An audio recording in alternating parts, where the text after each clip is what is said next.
اللہ چاہتا ہے کہ یہ بندہ اس رینک تک پہنچ جائے، اللہ اس پر آزمائش بھیجتا ہے تاکہ میرا بندہ صبر کر لے تو اس کو وہ مرتبہ عطا ہو جائے۔ ہائے ہائے، یعنی آزمائش مجھ پر میرے رینک بلند کرنے، میرے درجے بلند کرنے آئی، اور ہائے میری بے صبری کہ میں نے وہ سب ثواب ضائع کر دی۔ نہ کریں میرے پیارے اسلامی بھائی، مشکلیں آتی ہیں۔ اچھا پھر پتہ ہے پرابلم کیا ہے؟ ہمارا ایک اور بڑا ایشو ہے، ہم کسی کو مسکراتا دیکھتے ہیں، کسی کو اچھے کپڑے دیکھ لیتے ہیں، کسی کی بڑی گاڑیاں دیکھ لیتے ہیں، کسی کا بڑا گھر دیکھ لیتے ہیں، ہمیں لگتا ہے یار یہ کتنا مزے میں ہے یار، میں ہی اکیلا پریشان ہوں۔ یہ آپ کی بھول ہے۔ ایک بات یاد رکھیے گا، زندگی کی گاڑی مسائل کے پہیوں پر ہی چلتی ہے۔ امیر کے مسئلے اور ہیں، غریب کے مسئلے اور ہیں۔ شہرت جس کو ملی ہے نا، اس کے پرابلمز اور ہیں، جو غیر معروف ہے اس کے پرابلم اور ہے۔ زمانے میں ہر کسی کو کچھ نہ کچھ ایشو ضرور ہے۔ یہ نہ سمجھے کہ یار یہ اتنا مسکرا رہا ہے، کیا پتہ اس مسکراہٹ کے پیچھے کتنے دکھ چھپائے بیٹھا ہے۔ آپ یقین کریں، بلیو کریں، ایسا نہیں ہے کہ سب لوگ 100% خوشحال ہیں، پرابلم سب کے ساتھ ہوتے ہیں۔ میں کیا بتاؤں آپ کو، ہمارے پاس تو لوگ دعائیں کروانے آتے ہیں نا، ایسی پرابلم بتاتے ہیں کہ پیروں سے زمین نکل جاتی ہے۔ بعض اوقات ہم اتنے بڑے گھر میں جاتے ہیں، اس کی گاڑیاں کروڑوں روپے کی کھڑی ہیں، ان سے ملاقات ہوئی، وہ کہتے ہیں حضرت آپ سے ایک الگ سے دعا کروانی ہے۔ جب وہ بیچارہ اپنا مسئلہ بتاتا ہے نا، ہمیں لگتا ہے یار ہمارا تو غم ہی کچھ نہیں ہے، کتنی بڑی آزمائش سے گزر رہا ہے، کتنی بڑی پرابلم سے گزر رہا ہے۔ میں آج کی آپ کو مثال دیتا ہوں۔ ایک ہمارے بہت اچھے بھائی تھے، آج سے کچھ عرصہ پہلے انہوں نے ہمیں ایک ماشاءاللہ پراپرٹی دعوت اسلامی کے لیے، بچیوں کے مدرسے کے لیے دی، اور اس کے چند دنوں بعد ان کا وصال ہو گیا۔ ان کو بیچاروں کو کینسر تھا۔ میں ان کے گھر پہ دعا کرنے گیا، ان کے بیٹے نے مجھ سے جب گلے لگانا تو بیٹا رونے لگا۔ اچھا میں سمجھا کہ بیچارہ اپنے والد کو یاد کر کے رو رہا ہے، ظاہر ہے 16 دن پہلے انتقال ہوا۔ اندر گئے، دعا کی، اس کے بعد میرے کان میں کہتا ہے کہ عبدالرحیم بھائی اس وقت میری زوجہ ہاسپٹل میں ہے۔ میں نے کہا کیا ہو گیا؟ کہ میری وائف کو بلڈ کینسر ہو گیا ہے۔ والد کا کینسر میں انتقال ہوا ہے؟ اللہ نے بڑا نوازا ہے ان کو، جیولرز ہیں، لیکن میں یقین کریں، میں آپ کو سچ بتا رہا ہوں، میں گاڑی میں بیٹھ کے میں بھی رونے لگا، کیونکہ وہ بندہ جب مجھے چھوڑنے آیا نا، پھر میرے گلے لگ کے رو رہا تھا۔ میں سوچنے لگا یار کتنا دکھ ہے لوگوں کو، اللہ نے کتنی بڑی ہم پر مہربانیاں کی ہیں۔ اگر مجھے کوئی بڑی بیماری نہیں ہے، میرے بچے میرے ساتھ ہیں، میری فیملی میرے ساتھ ہے، نہیں چاہیے یار دنیا کے سارے اللہ تللے، نہ ملے اتنی ساری لگژریز، صحت سے بڑھ کے کچھ نہیں ہے، مگر ہمیں اس کی قدر ہی نہیں ہے، ہمیں اس کی کوئی اہمیت کا اندازہ ہی نہیں۔ پوچھو ان سے، کروڑوں روپے ہیں مگر علاج نہیں ہو پا رہا، ڈاکٹر بعض اوقات مایوس کر دیتے ہیں۔ کتنا تکلیف میں ہیں لوگ، اور ہم ہیں کہ چھوٹی چھوٹی باتوں پر بے صبری۔ صبر تو کریں، اللہ کی رضا پر راضی تو رہیں۔ میں نے آپ کو خاندان نبوت کا واقعہ سنایا، ارے کھانے کو کچھ نہیں ہے، کاش یہ بات ہمیں سمجھ آ جائے اور ہم ہر حال میں اللہ کا شکر ادا کرنے والے بن جائیں۔ اور ایک اور میں آپ کو بات بتاؤں، ہم جو دنیا والوں کو بتاتے ہیں نا، ہوتا کچھ نہیں ہے اس سے، مت بتایا کرو دنیا والوں کو، صحیح بتاتا ہوں، مت بتایا کرو، اپنے غم مت بتایا کرو، ثواب بھی چلا جاتا ہے۔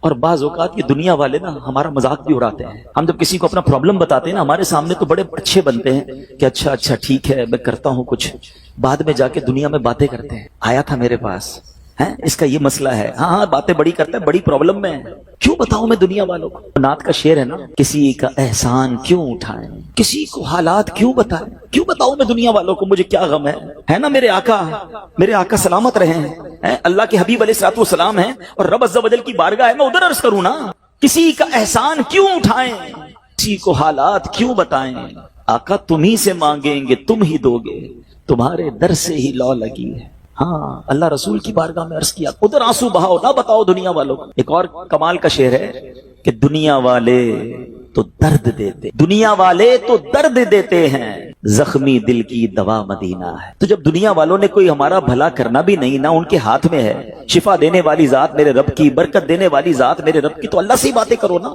تو آج سے یہ ذہن بنا لے میرے پیارے اسلامی بھائی، مشکل آنی ہے تو صبر کے ساتھ وہ وقت گزارنا ہے، اللہ کی رضا پر راضی رہنا ہے۔ وہ بڑا کریم ہے، وہ اپنے غیب کے خزانوں سے آپ کو عطا فرمائے۔ توجہ بیان کی طرف رکھیے گا۔ اور اب آتے ہیں اس پورے واقعے سے ایک اور خوبصورت بات جو ہمیں سیکھنے کو ملی، اور وہ بات کیا ہے کہ نبی پاک کے خاندان کی سخاوت کیسی تھی۔ مولا علی شیر خدا کے پاس صرف 6 درم تھے، آپ نے وہ سب کے سب دے دیے، مگر آج حال یہ ہے کہ لوگ اپنی زکوٰۃ ادا نہیں کرتے۔ آج زکوٰۃ لوگوں کو بھاری پڑنے لگ گئی ہے۔ جب کیلکولیٹ کرتے ہیں کہ جناب کروڑوں روپے زکوٰۃ، تو اس کے بعد ان کو بھاری لگتی ہے۔ نہ کریں ایسا، یہ زکوٰۃ مال کا میل ہے، اور اگر یہ مال کا میل آپ کے مال سے جدا نہ ہوا تو یہ آپ کے مال کو بھی میلا کر دے گا۔ ایک بات یاد رکھیے گا، سرکار دو عالم صلی اللہ تعالی علیہ وسلم کا یہ فرمان ہے، اپنی زکوٰۃ ادا کر کے اپنے مال کو مضبوط قلعوں میں قید کر لو۔ اگر میں اور آپ چاہتے ہیں نا کہ میری آپ کی پراپرٹی سیکیور رہے، ہمارے مال و اسباب سیکیور رہے، تو حدیث پاک میں تو فارمولہ موجود ہے کہ اپنے مال کو زکوٰۃ دے کر مضبوط قلعوں میں قید کر لو۔ لیکن یہاں زکوٰۃ دینے کے لیے تیار نہیں، لوگ لمسم نکال دیتے ہیں، کیلکولیٹ نہیں کرتے۔ یاد رکھیے یہ مال ہی عذاب بن جائے گا اگر آپ زکات پوری ادا نہیں کرتے. اگر ہمارے پاکستان میں سارے سرمایہ دار کچھ نہ کریں, اپنی زکات پوری ادا کر دیں, سارے زمیندار اپنی زکات پوری ادا کر دیں, آپ اپنی آنکھوں سے دیکھیں گے کہ غربت کتنی جلدی ختم ہوتی چلی جا رہی ہے. میں نے ایک بار کیلکولیشن کی, ذرا سنیے گا. پاکستان زرعی ملک ہے, ٹھیک ہے, اور اس کی زراعت کی جو کیلکولیشن ہے وہ انٹرنیٹ پر موجود ہے. You can search your self. آپ چیک کر لیں کہ 2023 میں پاکستان کی ٹاپ 20 کراپس کون کون سی ہوئی ہیں. آپ انٹرنیٹ پر خود ڈھونڈ لیں, آپ کے سامنے اس کراپ کی کیلکولیشن بھی آ جائے گی کہ اتنے ملین ٹن, اتنے جناب کروڑ کے جی جو ہے وہ گندم ہوا, تو کاٹن ہوا, تو فروٹس ہوئے, تو شوگر ہوئی. پاکستان کو اللہ نے بڑا نوازا ہے. شریعت کا حکم کیا ہے؟ جس اللہ رسول کی ہم بات کر رہے ہیں, جس اسلام کو ہم نے قبول کیا ہے, شریعت کا حکم یہ ہے کہ اگر آپ کی فصل اگتی ہے تو اس فصل میں اگر بارش کا پانی ہے اور آپ اپنا پانی پرچیز نہیں کر رہے اور صرف بارش سے آپ کی فصل اگ رہی ہے, تو جتنی فصل اگی 10% عشر کیا کہتے ہیں 10ویں حصے کو, وہ آپ نے نکال دینا ہے اللہ کی راہ میں. وہ غریبوں کا حق ہے, وہ زکات ہے زمین کی. اور اگر آپ پانی ٹیوب ویل وغیرہ سے لیتے ہیں, پیسوں سے خریدتے ہیں, تو 5%. آپ بلیو کریں, میں بیٹھا کیلکولیٹر لے کر کہ پاکستان کی ٹاپ 10 کراپس کتنی ہوتی ہیں, اس کی مالیت کتنی ہے, اس کی ویلیو کتنی ہے, وہ میں نے بنائی اور اس کا 5% لگایا جو دینا ہی دینا ہے. آپ یقین کریں وہ بھی خربوں روپے میں بن گیا. یہ خربوں روپے کہاں ہیں؟ اگر ہم زکات دیتے تو کتنے غریبوں کا بھلا ہو جاتا, کتنے گھر خوشحال ہو جاتے. اچھا یہ تو صرف زمین کی زکات ہے, پراپرٹیز کی زکات, اربوں خربوں روپے کے لوگ مالک ہیں. مگر جب کیلکولیٹر چلاتے ہیں نا, اوئے ہوئے ہوئے زکات جناب 10 کروڑ روپے بن جائے گی, تو پھر بھاری لگتی ہے. اللہ کے بندے, اللہ نے 4 ارب دیے ہیں تو 10 کروڑ زکات ہے نا, تو ٹینشن گائے کی ہے, شکر ادا کرو. اللہ نے دینے والا بنایا, مانگنے والا نہیں بنایا. مگر آج زکات بھاری پڑ گئی ہے. آپ کو پتا ہے قارون کیوں دسایا گیا تھا؟ قارون یہ حضرت موسیٰ کا کزن تھا, یہ تورات کا عالم تھا اور بڑا عالم دین تھا. مگر جب حضرت موسیٰ نے اس کو زکات کا حکم دیا نا, اس کے پاس کتنے پیسے تھے کہ قرآن کہتا ہے اس کی خزانوں کی چابیاں ایک جماعت لے کر چلتی تھی. خزانے نہیں, صرف کیز آف دا ٹریجر, اتنا خزانہ تھا. مگر کیا ہوا یہ کہ جب حضرت موسیٰ نے اس کو کہا, اس زمانے پتہ زکات کتنی تھی؟ ابھی تو 100 پہ 2.5 ہے نا, 1000 پہ 1. آپ نے فرمایا ہر 1000 پر 1 تم نے زکات دینی ہے. اس نے کیلکولیٹ کیا تو بہت بنتے تھے. حضرت موسیٰ کے خلاف ہو گیا, زکات کا انکار کیا, اپنے خزانوں کے ساتھ زمین میں دھسا دیا گیا. پلیز خدا کے واسطے اس آواز کو سب مل کر آگے بڑھائیں. میں تو یہ سمجھتا ہوں جس طرح ہم نماز کی بات کرتے ہیں کہ نماز پڑھو, زکات دیں, بے شک کسی کو بھی دیں, جو حقدار ہے اس کو دیں, مگر زکات پوری دیں. پاکستان خوشحال ہو جائے گا, غریبوں کا بھلا ہو جائے گا. لیکن زکات جس کی ہزاروں لاکھوں میں ہے شاید وہ نکال دیتا ہے, مگر جب زکات کروڑوں میں ہو رہی ہے تو لوگوں کے دلوں پر بوجھ بنتی جا رہی ہے. اس کو بوجھ نہ بننے دینا. میں ایک دعا کرتا ہوں آج, اگر آپ کو لگے تو آپ بھی آمین کہہ دینا. اپنے لیے تو میں کئی بار یہ دعا کرتا ہوں کہ یا اللہ مجھے وہ مال نہ دینا جس کی زکات مجھ پر بھاری ہو جائے. کہو آمین. یا اللہ وہ مال دینا کہ میں خوش دلی سے تیری راہ میں زکات دوں. اچھا یہ بھی بڑا ایشو ہے, پیسے نکلتے ہیں تو بھاری بڑے پڑتے ہیں. اللہ فرماتا ہے تم اس وقت تک بھلائی کو نہیں پہنچ سکتے جب تک اپنی پیاری چیز راہ خدا میں خرچ نہ کرو. آپ بہترین خرچ کرو نا, اللہ آپ کو اس سے زیادہ عطا فرمائے گا. اچھا جب بھی کیلکولیٹر, دیکھیں کچھ چیزیں کیلکولیٹر سے کیلکولیٹ ہوتی ہیں, مگر اللہ کی راہ میں جو خرچ کرنے والا معاملہ ہے نا وہ رحمت کے کیلکولیٹر سے کیلکولیٹ ہوتا ہے. وہ میرے اور آپ کے کیلکولیٹر سے کیلکولیٹ نہیں ہوگا. آپ حساب کریں گے کہ یار مولانا صاحب کہہ رہے ہیں اللہ کی راہ میں خرچ کرنے سے مال کم نہیں ہوتا, کروڑ روپے ہیں 2.5 لاکھ زکات دوں گا تو 97.5 بچ گئے, یہ تو کم ہو گئے. آپ اس کو کہیں نوٹ کر لیجئے, اگلے سال آپ کروڑ روپے کی زکات نہیں دے رہے ہوں گے, آپ اس سے زیادہ کی زکات دے رہے ہوں گے. یہ کیسے؟ جو بھی زکات دیتا ہے آپ اس کو پوچھ لیجئے, ہر سال اس کی زکات بڑھتی ہے. کیوں بڑھتی ہے بھائی؟ زکات تو پیسے کم ہونے چاہیے تھے. نہیں جناب, یہ میرے نبی علیہ الصلوۃ والسلام کا وعدہ ہے. ویسے تو میرے آقا جو فرمائے حق ہے, مگر اس حدیث میں اللہ کے رسول علیہ الصلوۃ والسلام نے قسم اٹھائی. آپ فرماتے ہیں میں قسم کھا کر کہتا ہوں اللہ کی راہ میں خرچ کرنے سے مال کم نہیں ہوتا. پھر تو لاک کر دو نا, پھر تو سمجھ جاؤ کہ جب نبی پاک قسم اٹھا کر فرما رہے ہیں. اچھا پھر آپ سب کو دیکھ لیں, جو بانٹ رہا ہے نا ہم ہر سال اس کا بڑھتے ہوئے دیکھ رہے ہیں, کم نہیں ہوتا. یہ بے وقوفی ہے جو یہ سوچتا ہے کہ یار دے دوں گا تو کم ہو جائے گا. نہیں. اور پھر میں آخری بات کر دوں اپنے بیان میں, جو ایک اور ایشو جو بہت بڑا ہم دیکھتے ہیں, ایک تو زکات پوری دینی ہے اور انجوائے کر کے دینی ہے, خوش دلی سے دینی ہے, مزے لے کر دینی. یہ نہیں کہ دل پر بوجھ, یار کیا کروں 1 سال ہو گیا اب تو زکات دینی پڑے گی. نہیں, یہ نہیں. دو اور انجوائے کرو, اللہ کی راہ میں خوش دلی سے دو. ایک واقعہ سن لیں, بات اور کلیریفائی ہو جائے گی. حضرت ابو جعفر اپنے زمانے کے بڑے ابدال ہیں. ان کے گھر میں ایک فقیر آیا تو انہوں نے اپنی زوجہ کو کہا کہ اپنے پاس کیا ہے دینے کے لیے؟ کہ حضور صرف 4 انڈے ہیں گھر میں, نتھنگ ایلس, 4 eggs only. کہا یہ چاروں ہی دے دو. ایمان اور عقیدہ اور بلیف دیکھیں, چاروں دے دو.